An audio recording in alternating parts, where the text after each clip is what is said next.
Once upon a time there was a business owner named Mr. Felix.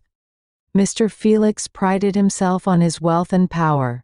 He built his empire by exploiting his workers, constantly belittling them and viewing them as disposable assets.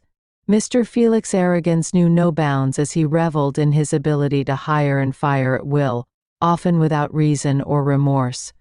Despite warnings from his advisors about the toxic work environment he fostered, Mr. Felix continued his tyrannical reign. He dismissed employees on a whim, never bothering to consider the impact on their lives or the morale of those who remained. His staff lived in constant fear, walking on eggshells to avoid his wrath. However, Mr. Felix's callous behavior eventually caught up with him. As word spread about his ruthless treatment of employees, talented individuals avoided working for his company, and those already employed began to resent him deeply. Productivity plummeted, and key members of his team left for greener pastures, taking valuable knowledge and skills with them. As the business faltered and profits dwindled, Mr. Felix found himself facing a mutiny from within.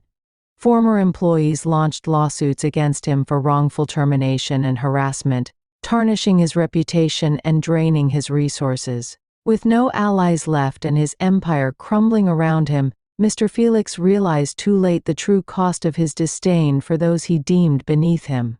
In the end, Mr. Felix's downfall was a cautionary tale of hubris and cruelty. His legacy was not one of success and prosperity but of arrogance and ruin, serving as a stark reminder that a leader's treatment of their staff can ultimately determine their own fate.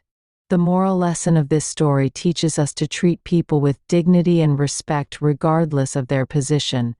It also teaches us that pride and arrogance can blind leaders to the needs and concerns of those they lead. I hope you enjoy this story. Please subscribe, like and share.